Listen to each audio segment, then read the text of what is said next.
Bien-aimés dans le Christ, écoutez cette voix venue des profondeurs du désert spirituel.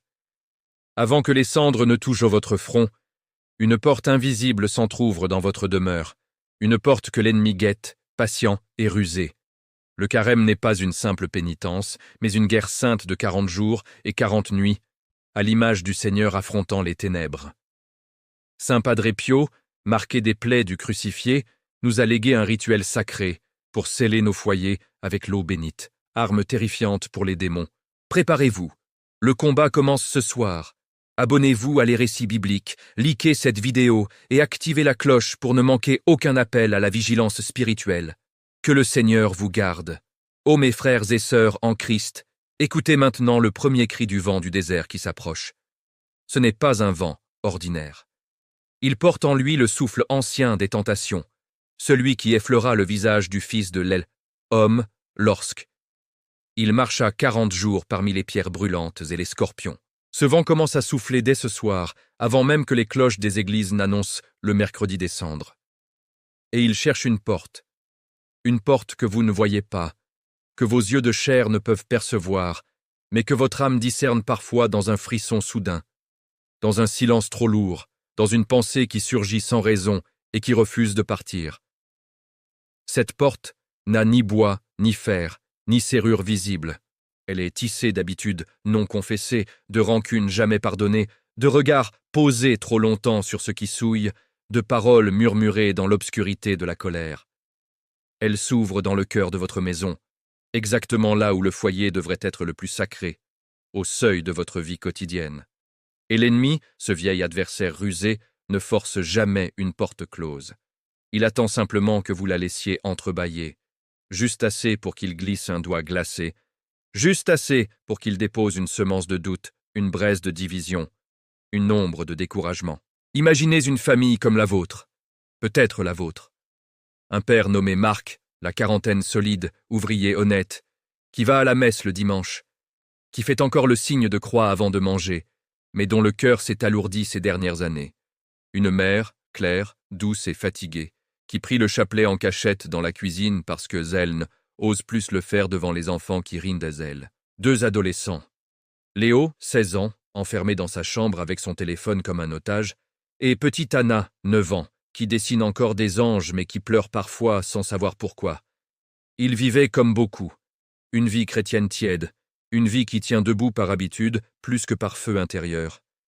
Ils avaient promis, l'année dernière encore, cette fois, on va vraiment vivre le carême. Mais à la fin du 2e dimanche, les disputes reprenaient. Les silences pesants s'installaient, les écrans dévoraient les soirées, et la prière commune s'était éteinte comme une lampe sans huile. Ce qu'ils ignoraient, c'est que la porte invisible s'était entr'ouverte bien avant. LS était entr'ouverte le jour où Marc avait gardé en lui une injure proférée par son chef sans la remettre au Seigneur. LS était élargie quand Claire avait laissé fermenter une jalousie envers une voisine dont la vie semblait si parfaite sur les photos. Elle avait béé davantage quand Léo avait cliqué, une fois de plus, sur ces images qui promettent le plaisir mais ne livrent que de la cendre. Et elle avait laissé entrer un vent mauvais quand Anna, entendant ses parents crier, avait murmuré dans son cœur « Peut-être que Dieu ne nous aime pas vraiment ». Et voilà que, à quelques jours du carême, quelque chose changea dans leur maison. Les rires devinrent plus rares. Les repas se prenaient en silence. La nuit, Marc se réveillait en sursaut, le cœur battant, convaincu qu'une présence se tenait au pied de son lit. Claire pleurait sans bruit dans la salle de bain, se demandant pourquoi elle se sentait si vide. Léo devenait plus agressif, claquant les portes, répondant par monosyllabes. Et Anna commença à faire des cauchemars où une ombre immense essayait de l'étouffer sous sa couverture. Il ne comprenait non pas. Il disait « c'est le stress ».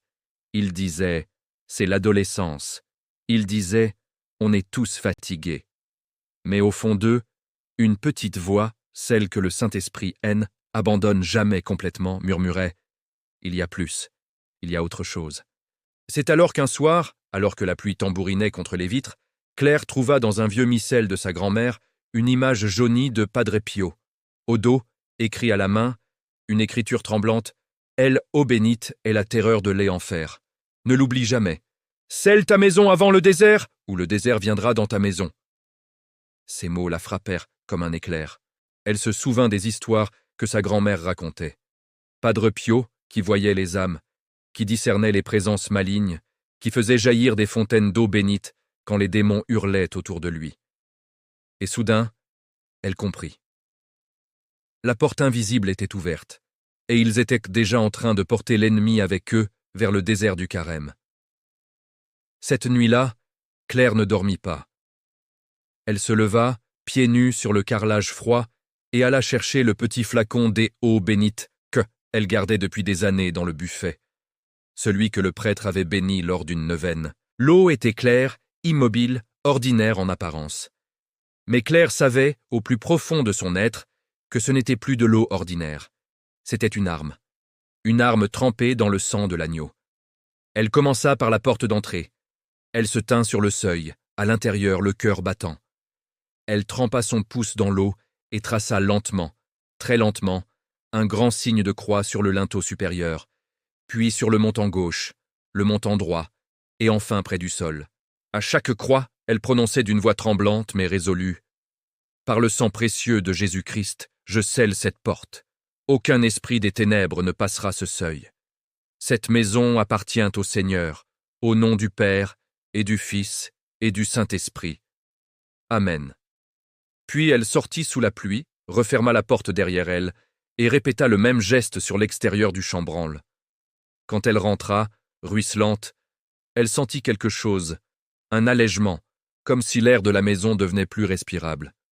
Elle ne s'arrêta pas là, elle monta à l'étage.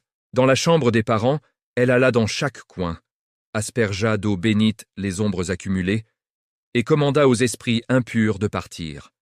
Sous le lit, elle s'agenouilla, versa généreusement l'eau sur le plancher et déclara « Tout ce qui se cache dans les ténèbres, sort. Par l'autorité du Christ ressuscité, je te lie et je te chasse. » Elle fit de même dans la chambre de Léo, malgré les écouteurs qu'il portait encore à 3 heures du matin. Elle fit de même dans la chambre d'Anna, qui dormait en serrant son nounours contre elle. Elle passa devant la télévision éteinte, devant l'ordinateur familial, et traça des croix sur les écrans en murmurant « Que ces portails ne servent plus les œuvres des ténèbres, qu'ils deviennent instruments de vérité et de lumière. » Enfin, elle revint vers Marc qui dormait profondément. Elle s'agenouilla près de lui, posa une goutte d'eau bénite sur son front et pria longuement pour lui, pour leur mariage, pour leurs enfants. Et alors seulement, la maison sembla soupirer. Un soupir profond, comme si elle avait retenu son souffle depuis trop longtemps. Le lendemain matin, Marc se réveilla différent. Il embrassa Claire sans raison particulière. Léo descendit prendre le petit déjeuner sans qu'on l'appelle 3 fois. Anna chanta une petite chanson en enfilant ses chaussettes. Rien de spectaculaire. Pas de lumière aveuglante, pas de voix du ciel. Juste la paix. Une paix qui n'expliquait pas tout, mais qui changeait tout. Mais bien-aimés, c'est là que commence le vrai carême. Non pas dans les bonnes résolutions fragiles, mais dans la vigilance courageuse. Dans la décision de sceller sa maison avant que le désert ne commence. Padre Pio ne nous a pas laissé des contes. Il nous a laissé des armes. Et la première arme, c'est la reconnaissance que la porte est là et qu'elle est déjà entr'ouverte. Si ce premier chapitre a touché votre cœur, si vous sentez l'urgence de protéger votre foyer avant les cendres, alors agissez maintenant. Abonnez-vous à Les Récits bibliques pour ne manquer aucun chapitre de cette série qui va vous préparer à la guerre sainte du carême. Likez cette vidéo pour dire au Seigneur « Je veux sceller ma maison » et écrivez dans les commentaires « Seigneur, je ferme la porte invisible par ton sang et ton eau bénite. » Le combat ne fait que commencer. Le prochain chapitre vous révélera ce qui se passe quand on ose affronter les coins les plus sombres de nos chambres et de nos cœurs. Que Marie, mère du silence vigilant, veille sur vous cette nuit. À bientôt dans le prochain récit. Dieu vous garde. Ô âmes assoiffées de lumière, approchez-vous. Le vent du désert se fait plus pressant. La porte invisible a été touchée, scellée par la première goutte d'eau bénite, mais l'ennemi ne capitule jamais facilement. Il recule d'un pas, puis il se tapit plus profondément, là où la lumière des lampes ne va jamais tout à fait. Dans les 4 coins de vos chambres, ces recoins sombres où s'accumulent les poussières du passé, les murmures inavoués, les peurs qu'on n'ose même pas nommer. Car la chambre n'est pas seulement un lieu de repos, c'est le sanctuaire le plus intime de l'âme. C'est là que le corps s'abandonne, que l'esprit s'ouvre comme une porte sans gardien. C'est là que les rêves deviennent le champ de bataille préféré de l'adversaire. Padre Pio le savait. Il entrait dans sa cellule chaque soir, même après des heures à entendre les confessions du monde entier, même quand le sang coulait de ses stigmates, et il aspergeait les quatre coins avec une précision de soldat. Il ne le faisait pas par superstition. Il le faisait parce qu'il voyait. Il voyait les ombres s'agglutiner là, comme des araignées tissant leur toile dans les angles morts. Revenons à Marc, Claire, Léo et Anna. La nuit qui a suivi le premier scellement de la porte fut étrange. La maison respirait mieux, oui, les silences étaient moins oppressants. Mais quand vint l'heure où les lumières s'éteignent, quelque chose persista. Une lourdeur subtile, presque imperceptible, comme un voile posé sur les paupières. Marc s'allongea le premier. Il ferma les yeux, cherchant le sommeil. Mais au lieu du repos, vinrent les souvenirs. Pas de grands péchés spectaculaires, non. Juste ces petites lâchetés accumulées. Le jour où il avait préféré scroller sur son téléphone plutôt que de écouter Claire lui parler de ses angoisses. La fois où il avait répondu sèchement à Anna qui demandait un câlin parce que, il était trop fatigué. Les images qu'il avait laissées entrer dans son esprit en se disant « juste une fois, ça ne fait rien ». Ces souvenirs revenaient non pas comme des reproches, mais comme des accusations. Et dans le coin nord-est de la chambre, celui près de la fenêtre où la lune ne passait jamais, une ombre semblait s'épaissir, respirer. Claire, de son côté, ne trouvait pas le sommeil non plus. Elle revoyait le visage de sa mère, morte trop tôt, et se demandait pourquoi elle n'avait pas été plus présente à la fin. La culpabilité montait comme une marée lente. Puis venèrent les comparaisons. Les autres familles sur les réseaux sociaux, souriantes, unies, priant ensemble. « Pourquoi pas nous ?» se demandait-elle. Et dans le coin sud-ouest, près de l'armoire, une sensation de froid descendait le long de son dos, comme si quelqu'un se tenait là, immobile, à l'observer. Léo, dans sa chambre, avait éteint son téléphone. Pour une fois. Mais l'écran noir continuait de le hanter. Les vidéos qu'il avait regardées en cachette, les commentaires haineux qu'il avait écrits sous pseudonyme, la rage qu'il nourrissait contre le monde entier. Il se tournait et se retournait dans son lit. Et dans le coin le plus éloigné de sa porte, celui où les posters de ses idoles masquèrent le mur, une voix intérieure murmurait « Tu ne vaux rien, personne ne t'aime vraiment, même pas Dieu ». Et la petite Anna, elle serrait son nounours si fort que ses jointures blanchissaient. Elle avait peur du noir depuis toujours, mais cette nuit, c'était différent. C'était comme si le noir avait une forme. Dans le coin près de son lit, là où la veilleuse ne portait pas, elle voyait, ou croyait voir, une silhouette floue qui se penchait vers elle. « Maman », murmura-t-elle dans le noir, mais Claire était déjà en larmes dans la pièce d'à côté. C'est alors que Claire se leva de nouveau. Elle prit le flacon d'eau bénite, presque vide maintenant, et monta l'escalier comme une sentinelle. Elle entra d'abord dans sa propre chambre. Elle s'approcha du premier coin, celui du nord-est. 3 doigts joints, au nom du Père, du Fils et du Saint-Esprit. Elle aspergea les murs, le plafond, le plancher. 3 gouttes précises, comme 3 coups d'épée. Puis, elle traça dans l'air un grand signe de croix, pointant vers l'ombre, et prononça d'une voix ferme, malgré les tremblements. « Au nom de Jésus-Christ, Fils du Dieu vivant, je te commande, esprit impur, de quitter ce lieu. Tout cauchemar, toute accusation, toute mémoire toxique, je vous lie et je vous chasse. Ce coin appartient au Sacré-Cœur de Jésus. Que la lumière de sa miséricorde dissipe ces ténèbres. Amen. » Elle fit de même pour les 3 autres coins. À chaque fois, elle sentait une résistance, un froid qui essayait de s'accrocher, un poids qui voulait rester. Mais elle persistait, elle priait avec des larmes, avec des sanglots contenus, offrant chaque souvenir douloureux comme un sacrifice. Puis elle se plaça au centre de la chambre, bras ouverts, et éleva la voix. « Seigneur Jésus, toi qui as pleuré sur Jérusalem, toi qui connais chaque larme versée dans cette pièce, viens. remplis cet espace de ta paix. Place tes anges aux quatre coins comme des tours de garde. Que plus aucun murmure de l'ennemi ne trouble le sommeil de ceux qui reposent ici. Que cette chambre devienne un autel vivant de ton amour. Amen. Elle aspergea ensuite le lit en croix, sur l'oreiller de Marc, sur le sien, sur la couverture, et soudain, le froid se retira. Comme si une fenêtre invisible s'était ouverte et que l'air pur entrait enfin. Elle fit la même chose dans la chambre de Léo. Il ne dormait pas. Il la vit entrer, les yeux rougis. Il ne dit rien, mais quand elle aspergea les coins et pria à haute voix, il se mit à pleurer en silence. Pour la première fois depuis des mois, il murmura « Pardon, maman ». Claire s'approcha, posa sa main sur son front, traça une croix avec l'eau restante et pria pour lui comme on prie pour un fils prodigue qui n'est jamais vraiment parti. Dans la chambre d'Anna, la petite se réveilla au son des prières. Elle vit sa mère agenouillée dans les coins, entendit les mots puissants « Aucun cauchemar ne viendra plus ici. Les anges veillent, le Seigneur te garde. » Anna tendit les bras, Claire la serra contre elle, mouilla son front d'eau bénite et chanta doucement une berceuse ancienne, celle que sa propre mère lui chantait. Quand tout fut fini, Claire redescendit, épuisée, mais le cœur étrangement léger. Marc l'attendait en bas, réveillé par le bruit. Il ne posa pas de questions. Il la prit simplement dans ses bras.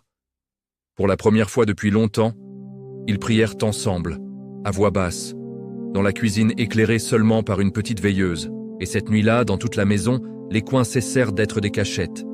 Ils devinrent des autels. Les ombres reculèrent. Pas pour toujours, car l'ennemi est tenace. Mais pour cette nuit, pour ce début de carême, la victoire fut donnée. Mes bien-aimés, les coins de nos chambres sont les premiers refuges de nos peurs les plus secrètes. Si nous ne les consacrons pas, ils deviennent les premiers bastions de l'ennemi. Mais quand nous osons y porter la lumière du Christ, même à minuit, même les larmes aux yeux, quelque chose de divin se produit. La paix descend, non comme un sentiment passager, mais comme une présence réelle. Si ce chapitre a remué quelque chose en vous, si vous sentez que vos propres coins sombres attendent d'être aspergés, alors ne restez pas immobile. Abonnez-vous dès maintenant à les récits bibliques pour recevoir le prochain chapitre, celui qui descendra plus bas encore. Sous les lits, là où les enfants tremblent et où les démons les plus sournois se lovent. Likez cette vidéo pour crier au ciel « Je veux que mes chambres deviennent des sanctuaires » et écrivez dans les commentaires « Seigneur, asperge les quatre coins de mon cœur et de ma maison. » Le désert approche, les ombres s'agitent, mais le Christ est plus fort. À demain dans le prochain récit. Que les anges veillent sur votre sommeil cette nuit. Dieu vous garde. Chapitre 3. Sous les lits, là où les enfants tremblent. Ô vous qui veillez dans la nuit, prêtez l'oreille à ce murmure qui monte des profondeurs. Le seuil a été scellé. Les coins des chambres ont été aspergés de la lumière qui chasse les ombres. Mais il reste un lieu que l'ennemi affectionne par-dessus tout, un refuge qu'il chérit dans le silence. L'espace obscur sous les lits. Cet abîme minuscule, ce gouffre de poussière et d'oubli, où les enfants posent leurs peurs les plus nues, et où les adultes, même endurcis, sentent parfois un frisson inexplicable quand leurs pieds effleurent le vide au milieu de la nuit. Padre Pio le savait mieux que quiconque. Il racontait à ses fils spirituels comment, certaines nuits, il s'agenouillait lui-même devant son lit de pauvreté, tendait la main dans l'obscurité et sentait une présence qui se recroquevillait comme un serpent dérangé. Il aspergeait alors cet espace avec une eau bénite si abondante que le plancher en restait humide jusqu'au matin.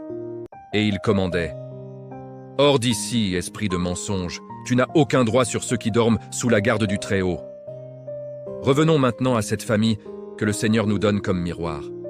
Marc, Claire, Léo et Anna. La paix avait commencé à s'installer, fragile encore, comme une aube hésitante. Les disputes s'étaient atténuées. Les silences étaient devenus moins hostiles. Mais la nuit suivante, la troisième depuis le premier scellement, quelque chose de plus ancien, de plus sournois, se réveilla. Anna fut la première à crier. Un cri aigu, déchirant, qui traversa les murs comme une flèche. Claire se précipita, le cœur battant à tout rompre.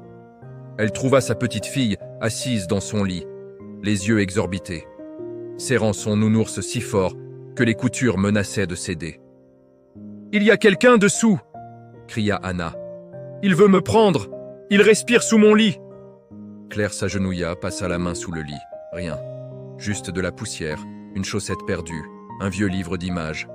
Pourtant, elle sentit elle aussi un froid anormal, une oppression qui montait du plancher comme une haleine glacée. Elle se releva, alla chercher le flacon.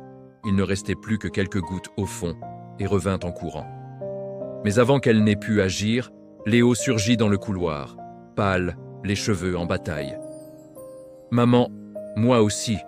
J'ai rêvé que des mains sortèrent de sous mon lit et m'attrapèrent les chevilles. Je me suis réveillée en hurlant et j'ai senti que c'était encore là. » Marc apparut à son tour, torse nu, les yeux rougis par le sommeil interrompu. Il ne dit rien.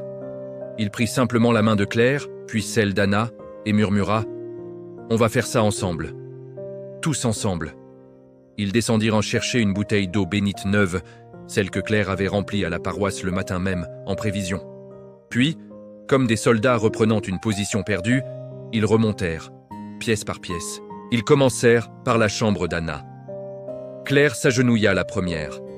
Elle alluma la petite veilleuse en forme d'ange, prit une profonde inspiration et glissa lentement sous le lit, le flacon à la main. Elle ne se contenta pas d'asperger à la hâte. Elle versa, généreusement, en formant une croix sur le plancher, sur le sommier, sur les pieds du lit. L'eau gouttait, formait de petites flaques sombres. Et tandis que l'eau touchait le bois, elle prononça, d'une voix qui tremblait d'abord, puis qui grandit en autorité. Au nom de Jésus-Christ, qui a vaincu la mort et descendu aux enfers pour en arracher les captifs, je commande à tout esprit caché dans ces ténèbres de sortir. Toi qui terrifies les petits, toi qui murmures des mensonges à l'oreille des enfants, tu n'as aucun droit ici.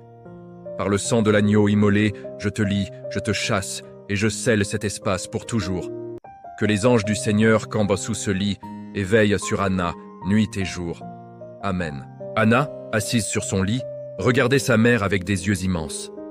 Quand Claire ressortit, couverte de poussière mais rayonnante, la petite tendit les bras et murmura « Il est parti, maman. Je sens qu'il est parti. » Ils passèrent ensuite dans la chambre de Léo. Celui-ci hésita. Il avait 16 ans, il voulait jouer les durs. Mais quand Marc s'agenouilla à ses côtés et commença à prier à voix haute, Léo craqua. Il s'agenouilla lui aussi. Ils aspergèrent ensemble, père et fils, côte à côte dans la poussière. Léo prononça pour la première fois une prière personnelle, maladroite, mais sincère. « Seigneur, enlève ce qui me fait peur, enlève ce qui me fait du mal. Je veux plus être comme ça. Protège-moi. » Sous le lit de Marc et Claire, ce fut plus long, car là, sous leur propre lit conjugal, s'étaient accumulées non seulement des peurs, mais des blessures plus profondes. Les mots durs jamais retirés, les nuits où l'un ou l'autre avait dormi tourné vers le mur, les silences qui avaient creusé un fossé invisible. Claire pleura en aspergeant. Marc pleura en priant. Ils se tinrent la main, agenouillés face à face, et déclarèrent ensemble « Seigneur, toi qui as sanctifié le mariage à Cana, toi qui as relevé les époux défaillants, viens sous ce lit, dissous tout ce qui divise, brise toute chaîne de ressentiment. Que cet espace devienne le lieu où ton amour refait ce que le péché a brisé. Nous te consacrons notre union, nos faiblesses, nos nuits. Que plus rien ne se cache ici qui ne vienne de toi. Amen. » Quand ils eurent fini, la maison entière sembla expirer longuement, comme un être qui retenait son souffle depuis des années.